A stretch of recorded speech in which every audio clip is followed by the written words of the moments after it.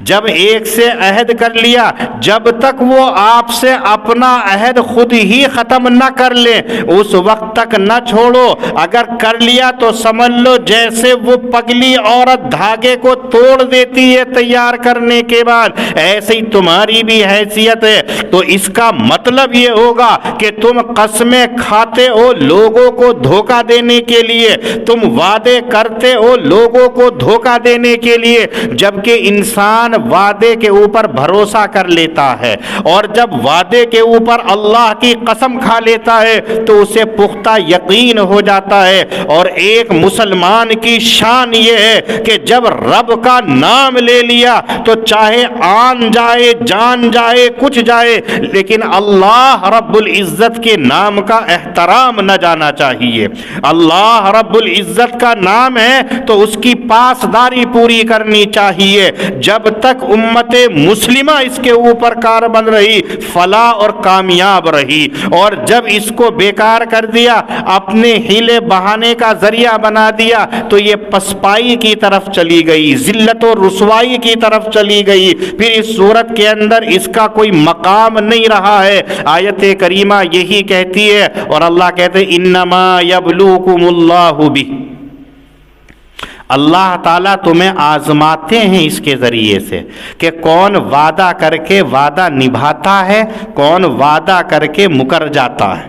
آج جو ایک فیشن بن گیا ہے کہ پہلے وعدہ کر لیا پھر نکل مار، پھر ایک دم سے پلٹی کھا جاتا ہے۔ وعدہ کیا، جب دیکھا کچھ نہیں ہے، دوسرا حاوی ہے، ایک دم سے پلٹی مار کر کے ادھر چلا جاتا ہے۔ اسلام نے منع کر دیا، قرآن کریم کہتا ہے نہیں، اگر آپ نے غریب سے بھی وعدہ کر لیا تو اس کو نبھانا تمہارے اوپر فرض ہے۔ اگر آپ نے کسی مسکین سے وعدہ کر لیا تو اس کا پورا کرنا بھی تمہاری ذمہ داری ہے۔ اسلام یہ کہتا ہے جب وعدہ کیا ہے تو اس وعدے کو پورا کرنا چاہیے، وعدہ خلافی ہرگز نہیں کرنی چاہیے۔ آپ کو تاریخ کا ایک واقعہ بتاتا ہوں جس سے پتہ چلے گا کہ اسلام اور اہل اسلام کیا چیز ہے۔ حضرت عمر ابن عبدالعزیز رحمت اللہ علیہ، جن کو خلیفہ عادل کہا جاتا ہے، جن کے زمانے کے اندر شیر اور بکری ایک پن گھٹ کے اوپر پانی پی لیا کرتے تھے، جن کا عدل انسانوں سے نکل کر کے جانوروں تک کے اندر پایا جاتا تھا۔ یہ اسلام کی حقانیت ہے کہ جب انسان اسلام کا ہو جاتا ہے تو ہر چیز اس کی تابع ہو جاتی ہے۔ آپ تاریخ افریقہ کو اٹھا کر کے دیکھیے گا، جب افریقہ کے جنگلوں کے اندر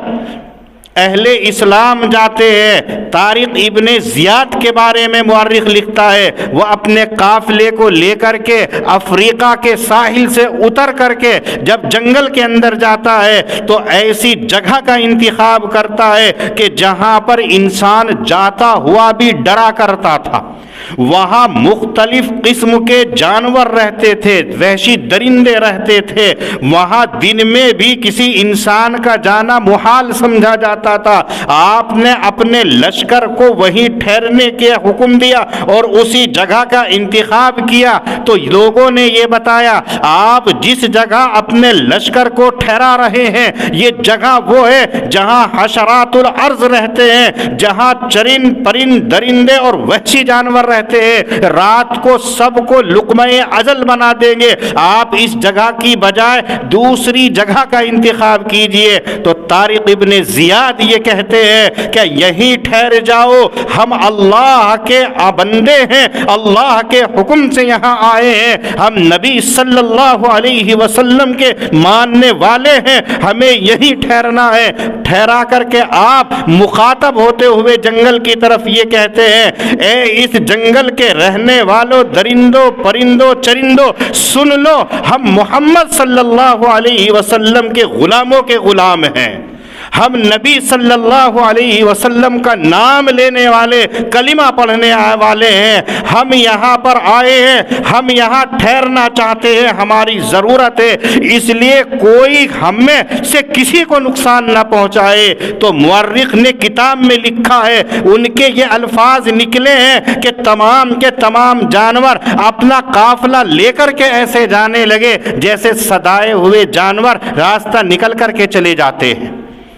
یہ ہے اسلام کے ماننے والوں کی، انسان تو انسان، دوسری مخلوق بھی کہنا مانتی ہے۔ کیوں؟ اس لیے کہ یہ وعدے کے پکے ہوتے ہیں، عہد کو پورا کرنے والے ہوتے ہیں۔ تاریخ میں ہے کہ عمر ابن عبد العزیز رحمت اللہ علیہ کے زمانے کے اندر ایک لشکر جاتا ہے جو صلیبیوں سے نبرد آزما ہوتا ہے، عیسائیوں سے اور صلیبیوں سے مقابلہ ہوا، آپس میں مصالحت ہو گئی کہ فلاں تاریخ تک ایک دوسرے سے کوئی باز پرس نہیں کرے گا، جنگ بند ہو گئی، اسلامی لشکر ایک طرف ہے، صلیبیوں کا لشکر دوسری طرف ہے، تاریخ طے ہو گئی کہ فلاں تاریخ تک کے لیے کوئی کسی سے جنگ نہیں کرے گا، مقابلہ نہیں کرے گا۔ زمانہ گزرا، آہستہ آہستہ وہ جو تاریخ تھی، جس تاریخ تک عہد و پیمان ہوا تھا، وہ تاریخ جیسے ہی آتی ہے تو حضرت عمر ابن عبد العزیز رحمت اللہ علیہ کے لشکر کا جو سپہ سالار تھا وہ ایک دم سے جیسے تاریخ بدلی، اپنے لشکر کو لے کر کے چڑھائی کر دیتا ہے۔ وہ صلیبی جو ابھی آرام کر رہے تھے، جن صلیبیوں کو ذہنوں کے اندر یہ بات یاد نہیں رہی تھی کہ ہماری تاریخ معاہدے کی ختم ہو چکی ہے، ان کو پتہ نہیں تھا، لشکر تیار نہیں کیا تھا، لوگ تیار نہیں تھے، اچانک اسلامی لشکر اس علاقے کے اندر پہنچتا ہے اور تمام کے تمام علاقے کو فتح کر لیتا ہے۔ مسلمانوں نے وہ پورا علاقہ فتح کر لیا، وہ ہار کر کے بیٹھ گئے، جو پادری تھے وہ آپس کے اندر اکٹھا ہوئے اور چند پادریوں نے یہ طے کیا کہ خلیفہ مسلمین عمر ابن عبد العزیز کے پاس جا کر کے بات رکھی جائے۔ پادریوں کا لشکر حضرت عمر ابن عبد العزیز رحمت اللہ علیہ سے ملنے کے لیے پہنچتا ہے۔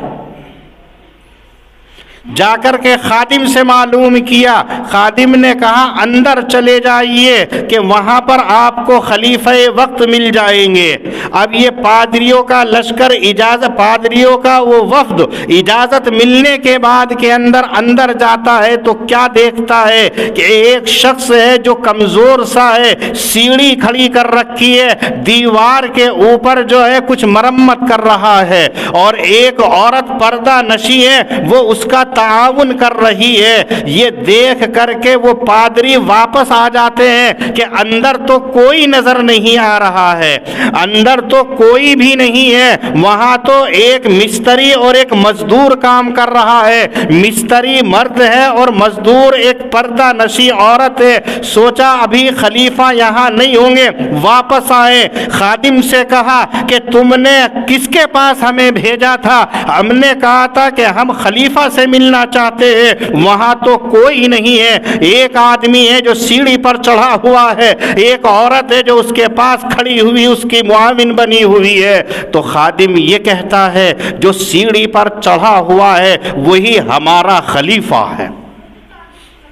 حضرت عمر ابن عبدالعزیز اس سے پوری صلیبی طاقت کانپتی تھی، ڈرتی اور گھبراتی تھی۔ وہ پادری ان کے جو بڑے بڑے تھے وہ آئے تھے تو ان کے ذہنوں کے اندر تو بڑی باتیں تھیں، اور یہاں دیکھا کہ وہ مستری بن کے کام کر رہا ہے تو پادریوں کے ذہن میں جو خاکہ تھا وہ ختم ہو گیا، اور سوچا کہ جس قوم کا بادشاہ ایسا غریب ہے وہ کیا کچھ کر سکتا ہے، کیسا ہوگا۔ پھر دوبارہ جاتے ہیں یہ پادری اپنے لشکر کے، اپنے وفد کے ساتھ میں، اور جا کر کے حضرت عمر ابن عبدالعزیز سے سلام خیریت معلوم کر کے کہتے ہیں کہ ہم فلاں علاقے کے رہنے والے ہیں، آپ کا لشکر ہمارے لشکروں سے مقابلے کے لیے گیا تھا، جنگ بندی کا معاہدہ ہو گیا تھا اور جنگ کی تاریخ ختم ہو گئی، اچانک حملہ کر دیا، جبکہ اسلام کے بارے میں ہم نے یہ پڑھا ہے، اسلام یہ کہتا ہے کہ جب کسی سے جنگ کی جائے، جب کسی سے مقابلہ کیا جائے تو پہلے اس کے سامنے اسلام کو پیش کر دینا چاہیے، اس کے بعد میں جزیہ دینے کے بارے میں کہنا چاہیے، پھر اس کے بعد میں اگر نہ مانے تو اب مقابلہ کیا جائے۔ آپ کے لشکر نے جاتوں کے ساتھ ہی چڑھائی کر دی، نہ اسلام کو بتایا، نہ ہی انہوں نے جزیہ دینے کے بارے میں کہا، ایک دم سے کر لیا۔ یہ تو اسلام کی تعلیم کے خلاف ہے، ایسا تو نہیں کرنا چاہیے تھا۔ ایک مفتوح قوم فاتح سے یہ الفاظ کہہ رہی ہے تو حضرت عمر ابن عبدالعزیز نے فوری طور پر ایک قاضی متعین کیا اور یہ کہا کہ جاؤ وہاں کی تحقیق کرو، یہ پادری جو کہہ رہے ہیں صحیح کہہ رہے ہیں یا غلط کہہ رہے ہیں، اگر صحیح کہہ رہے ہیں تو ان کا علاقہ جتنا فتح کیا ہے ان کو لوٹا دیا جائے، اور اگر یہ غلط کہہ رہے ہیں تو غلط کی ان کی سزا دی جائے، سرکوبی کی جائے ان کی۔ اب یہ قافلہ چلا، ان کے ذہنوں کے اندر یہ بات ہے کہ ایک معمولی آدمی جس کو ہمارے سامنے خلیفہ بنا کر کے پیش کیا، کیا ضروری ہے کہ یہ بادشاہ ہے، خلیفہ ہے، اور اس نے جو پرچہ لکھا ہے وہ جو امیر لشکر ہے، سپہ سالار ہے، جس نے ہمارے علاقے کو فتح کر لیا ہے، وہ کیسے ہمیں واپس کر سکتا ہے، اس بوڑھے کی بات کیسے مان سکتا ہے۔ لیکن جب قافلہ چلا، جس کو قاضی حکم بنایا تھا حضرت عمر ابن عبدالعزیز نے، ان کے ساتھ چلے، امیر لشکر کے پاس میں پہنچے اور جا کر کے وہ پرچہ حضرت عمر ابن عبدالعزیز کا ان کے ہاتھ میں دیا کہ یہ حضرت عمر ابن عبدالعزیز نے آپ کے نام میں خط بھیجا ہے۔ فوراً پرچہ کھولا، ایک دم سے وہ کھڑے ہو جاتے ہیں اور اپنے تمام لشکر کو حکم دیتے ہیں کہ اس علاقے سے نکل کر کے واپس جہاں ہمارا قیام تھا وہیں چلتے ہیں، اور تمام کا تمام وہ مفتوحہ علاقہ جو ہے ان کے سپرد کر دیتے ہیں، واپس کر دیتے ہیں۔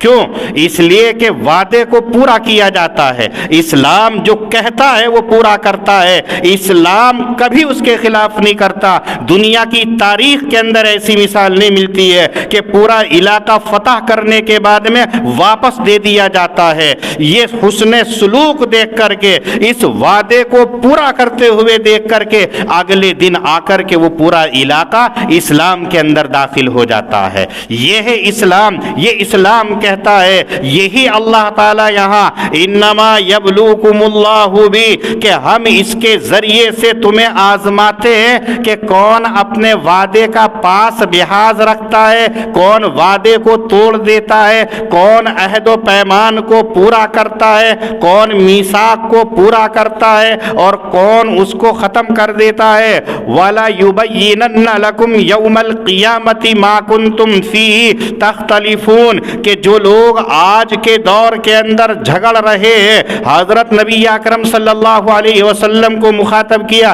کہ آپ سے یہ مکے کے لوگ، آپ سے یہ ان کے ماننے والے لوگ جو جھگڑ رہے ہیں کہ محمد آپ نبی نہیں ہیں، محمد آپ آخری رسول نہیں ہیں، سب کا کچھا چٹا کھول کر کے ہم آخرت کے اندر قیامت کے روز ان کے سامنے پیش کر دیں گے۔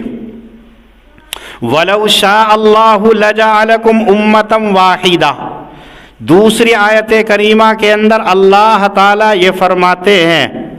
اگر ہم چاہتے تو تم سب کو ایک ہی جماعت بنا دیتے۔ ہم چاہتے تو تم سب کو ایک ہی امت بنا دیتے، لیکن ہماری حکمت اور مصلحت یہ ہے کہ آپ کو مختلف قوموں کے اندر بنایا جائے، مختلف قبیلوں کے اندر پیدا کیا جائے، مختلف جماعتوں کے اندر تمہیں بنایا جائے، تاکہ ہم آزمائیں کہ کون ہدایت پاتا ہے اور کون گمراہ ہوتا ہے۔ اللہ نے کہہ دیا یضل بہ من یشاء ویہدی بہ من یشاء، یہاں آیت کریمہ کے اندر فرمایا وَلَٰكِن یضل من یشاء ویہدی من یشاء، اللہ تعالی جس کو چاہتا ہے راہ سے بچلا دیتا ہے اور جس کو چاہتا ہے اسے راہ یاب کر دیتا ہے۔ آپ دیکھیے مسجد آپ کے علاقے کے اندر ہے، مسجد آپ کے گھر کے متصل ہے، مسجد آپ کے دروازے کے سامنے ہے، مؤذن 5 مرتبہ کہتا ہے حی علی الصلاۃ حی علی الفلاح، لیکن توفیق نہیں ہوتی، مسجد کے چبوترے پر بیٹھے رہو گے، مسجد کی دیوار سے ٹیک لگا کر کے کھڑے رہو گے، مسجد کے آس پاس ارد گرد گھومتے رہو گے، لیکن سجدہ ریز ہونے کے لیے مسجد میں توفیق نہیں ہوتی ہے۔ اور ایک آدمی ہے دور سے چل کے آتا ہے، راستہ بھی خراب ہے، ٹھنڈی کا موسم ہے، گھر کے حالات کیسے ہیں، رات کے اندر کتوں کا خطرہ ہے، دشمنوں کا خطرہ ہے، سب کو بالائے طاق رکھ کے اپنے رب کی پکار کے اوپر وہ مسجد کو آباد کرنے کے اندر چلا آتا ہے۔ یہ ہے وَيَهْدِي مَن يَشَاءُ، جس کو اللہ چاہتے ہیں ہدایت دے دیتے ہیں۔ آج ہم یہ سوچتے ہیں کہ بس فلاں ہی یہ کر رہا ہے، نہیں، آپ کے سامنے ایسے لوگ بھی موجود ہیں کہ کل تک ان کی زندگی کیسی تھی، کن کن خرابیوں کے اندر وہ مبتلا تھے، کن کن عیوب کے اندر وہ مبتلا تھے، کن کن برائیوں کے اندر وہ ملوث تھے، لیکن اللہ نے ان کو ہدایت دی تو وہ راہیاب بن گئے ہیں۔ حضرات صحابہ کی زندگی کو دیکھیے، حضرات صحابہ کے اندر جب تک ایمان نہیں لائے ہیں تو ان میں سے بہت سارے وہ ہیں جو شراب پیا کرتے تھے، بہت سارے وہ ہیں جو لٹیرے تھے، چوری کیا کرتے تھے، لوٹ مار کیا کرتے تھے، کچھ وہ تھے جو زنا کیا کرتے تھے، کچھ وہ تھے جو عیاشی کیا کرتے تھے۔ ہر وہ عیب جو تصور کیا جا سکتا ہے جب تک وہ اسلام کے اندر نہیں تھے ان کے اندر وہ ساری برائیاں تھی، لیکن جیسے ہی اللہ کے نبی صلی اللہ علیہ وسلم نے نبوت کا اعلان کیا، اللہ نے ان کی قسمت کے اندر ہدایت لکھی تو وہی رضی اللہ تعالی عنہ اولئک حزب اللہ اولئک هم المہتدون اولئک هم المفلحون جیسے تمغوں سے نواز دیے گئے، اللہ نے ان کو ہدایت سے نواز دیا، ان کو ہادی اور مہدی بنا دیا، ان کو رشد و ہدایت کا چراغ بنا دیا، ان کو روشن مینارہ بنا دیا کہ جس کی روشنی اور ضوء سے آپ ہدایت پا سکتے ہو۔ آپ نے فرما دیا اصحابی کالنجوم بأیہم اقتدیتم اہتدیتم، یہ تو صحابہ کی جماعت کے اندر تبدیل کر دیا۔ آج کے دور کے اندر بھی دیکھیے کہ جب آپ کسی کے اوپر محنت کرتے ہیں جو جواری ہے، سٹیڑی ہے، شرابی ہے، زناکار ہے، آپ کی اس کی رہنمائی کے ذریعے سے اللہ اسے ہدایت دیتے ہیں تو مسجد کو آباد کرنے والا بن جاتا۔ یہ یضل بہ کثیرا ویہدی بہ کثیرا، اور اسی کے ذریعے سے یہاں کہا عہد و پیمان کے ذریعے سے اللہ تعالیٰ تمہیں بچلاتا بھی ہے اور اسی کے ذریعے سے اللہ تعالیٰ تمہیں ہدایت بھی دیتا ہے۔ اور آیت کے آخر کے اندر اللہ نے یہ بھی کہہ دیا تم جیسی زندگی گزار کر کے جاؤ گے سب کچھ کے بارے میں تم سے پوچھا جائے گا، وَلَا تُسْأَلُنَّ عَمَّا كُنْتُمْ تَعْمَلُونَ، جو تم دنیا کے اندر کرتے ہو اس سب کے بارے میں تم سے پوچھا جائے گا۔ ایسا نہیں کہ کر کے بھول گئے تو پوچھا نہیں جانے کا ہے، ہماری ماضی ہمیں یاد نہیں ہے لیکن فرشتوں کو یاد ہے، انہوں نے لکھ رکھا، اللہ کو یاد ہے، اللہ کبھی بھولتے نہیں۔ تو اگر دنیا کے اندر ہم نے جیسی زندگی گزاری ہے اللہ کے یہاں اس کا ہر ایک کا حساب دینا ہے۔ یہی وجہ ہے کہ نبی کریم صلی اللہ علیہ وسلم نے فرما دیا ہر انسان کی تقدیر کو لکھ دیا گیا ہے۔ رحم مادر کے اندر بچہ ہوتا ہے، اللہ تعالیٰ فرشتے کو حکم بھیج کر کے 4 باتوں کو جب ہی لکھوا دیتے ہیں۔ پہلی یہ لکھی جاتی ہے کہ اس کا رزق کتنا ہوگا، اس کی عمر کتنی ہوگی، اس کو کیا عمل کرے گا، آیا یہ نیک بخت ہوگا یا بدبخت ہوگا، اس کے اعمال لکھ دیے جاتے ہیں، اس کی عمر لکھ دی جاتی ہے، اس کا رزق لکھ دیا جاتا ہے، شقی ہوگا یا سعید ہوگا لکھ دیا جاتا ہے، نیک بخت ہوگا یا بدبخت ہوگا، ہدایت یافتہ ہوگا یا گمراہی کا شکار ہوگا، یہ سارے لکھ دیے جاتے ہیں۔ لیکن کل میسر لما خلق لہ، نبی اکرم صلی اللہ علیہ وسلم سے حضرات صحابہ نے کہا تھا جب اللہ نے ہمارے بارے میں آنے سے پہلے لکھ دیا کہ وہ نیک ہوگا یا بدبخت ہوگا تو پھر ہمیں عمل کرنے کی کیا ضرورت ہے، وہ تو نوشتہ تقدیر کے اندر لکھا ہوا ہے۔ تو آپ نے فرمایا کلو میسر لما خلق لہ، جس آدمی کو جس کام کے لیے پیدا کیا گیا ہے اس کے لیے وہ اعمال آسان کر دیے جاتے ہیں۔ اگر نماز کے لیے ہے تو اس کو نماز پڑھنے کے لیے آسان کر دیا جائے گا، جو نماز پڑھنا نہیں چاہتا ہے اس کے لیے ہزار بہانے ہیں۔ بھائی جابر بیٹھے ہیں، ان سے معلوم کر لو کتنا شفقت کا ہاتھ رکھ کر کے کہتے ہیں بھائی مسجد میں چلو، بھائی اللہ کے گھر کے اندر چلو، ٹھیک ٹھاک ہے اجلے کپڑے پہن رکھے، کیا کہے گا کپڑے گندے ہو رہے ہیں، پیشاب کی چھینٹیں آ گئی تھی، برابر سے کتا گزرا تھا وہ لگ کر کے چلا گیا تھا، بچے کو میں نے لیا تھا اس کی چھینٹیں آ گئی تھی، بیوی کے قریب گیا تھا کپڑا گندا ہو گیا، ہزاروں بہانے اس کے پاس میں آ جائیں گے اگر نماز کی توفیق نہیں ہے۔ اور اگر اللہ نے اس کو نماز کی توفیق دی ہے وہ غسل بھی ٹھنڈے پانی میں کر لے گا، اپنے کپڑے بھی بدل لے گا اور اللہ کے گھر کو بھی آباد کر دے گا۔ یہ ہے کل میسر لما خلق لہ۔ انسان اگر عبادت کر رہا ہے تو سمجھ لو اللہ نے تمہیں اسی لیے پیدا کیا ہے۔ جن لوگوں کے پاس میں بہانے ہوتے ہیں جو جمعے کے جمعے آتے ہیں، اگر امام کی 10 منٹ لیٹ ہو جائے تو ان کا جو ہے دماغ 7ویں آسمان پر پہنچ جاتا ہے، پارا ہائی ہو کر کے ان کا بی پی پھٹنے کے لیے تیار ہو جاتا ہے، ان کو لیے پریشانی ہے چونکہ ان کو اس لیے پیدا نہیں کیا گیا ہے۔ اگر اللہ نے ہمیں مسجد میں آنے کی توفیق دی ہے تو سمجھ لو اللہ نے ہمارے لیے آسان۔ اگر کوئی شراب پیتا ہے، جوا کھیلتا ہے، لڑکیوں کو چھیڑتا ہے تو سمجھ لو اس کے لیے وہی آسانیاں کر دی جو جہنم میں لے جانے کا ذریعہ اور سبب ہے۔ اس لیے اللہ رب العزت نے اگر ہمیں توفیق اعمال صالحہ کی بخشی ہے تو اسے غنیمت جانیے۔ ہمیں جتنا بھی موقع مل جائے عبادت کرنے کا، نیک کام کرنے کا، اچھے کام کرنے کا، اسوہ رسول کو اپنانے کا، اس کو کریے گا، ورنہ ایسا نہ ہو کہ کل کو پچھتانا پڑے۔ قیامت کے روز ہم سے ضرور پوچھا جائے گا وَلَا تُسْأَلُنَّ۔ عربی جاننے والے جانتے ہیں کہ لام تاکید بانون تاکید ثقیلہ کے ساتھ میں اللہ نے استعمال کیا جو انتہائی تاکید کے لیے ہوتا ہے کہ یقیناً جس کے بارے میں شبہ نہیں ہو سکتا ہے تم سے ضرور پوچھ گچھ ہوگی جو تم نے عمل معمولی سے معمولی بھی کیا ہے۔ ایک جگہ اللہ نے فرمایا لا یغادر صغیرۃ ولا کبیرۃ الا احصاها۔ قیامت کے روز جب تمام انسان اپنے نامہ اعمال کو دیکھیں گے تو چھوٹی سے چھوٹی اور بڑی سے بڑی حرکت کو اس کے اندر لکھا ہوا پائیں گے تو یوں کہیں گے ان اعمال کو دیکھیے کیا ہو گیا، انہوں نے ہماری چھوٹی سی بات کو بھی نہیں چھوڑا۔ جیسے آج دنیا میں ہوتا ہے نا چھوٹی باتیں چھوڑ دے، مثلا جابر بھائی کے پاس میں سامان لینے کے لیے گئے، انہوں نے دل بنا دیا 15,510 روپے کا،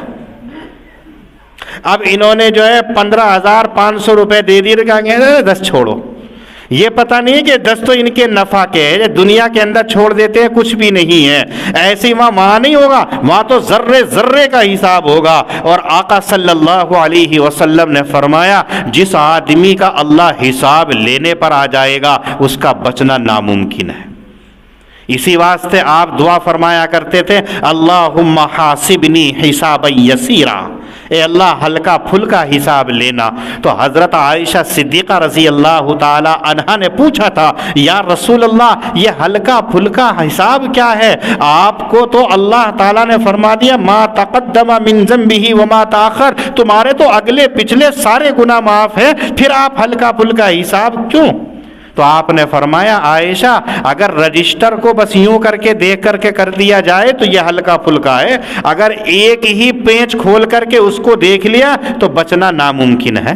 اور ہمارے گناہوں کے رجسٹروں کے انبار فرشتوں نے لگا دیے ہوں گے، ان سے بچنا کیسے ممکن ہوگا؟ ناممکن ہے۔ اس لیے ان نامہ اعمال کو ختم کرانے کے لیے اپنے اعمال کو درست کرنے کی فکر کرنی چاہیے، ورنہ تو قیامت کے روز ضرور باز پرس ہوگی۔ وَلَا تَكُونُوا كَالَّتِي نَقَضَتْ غَزْلَهَا مِن بَعْدِ قُوَّةٍ أَنْكَاثًا،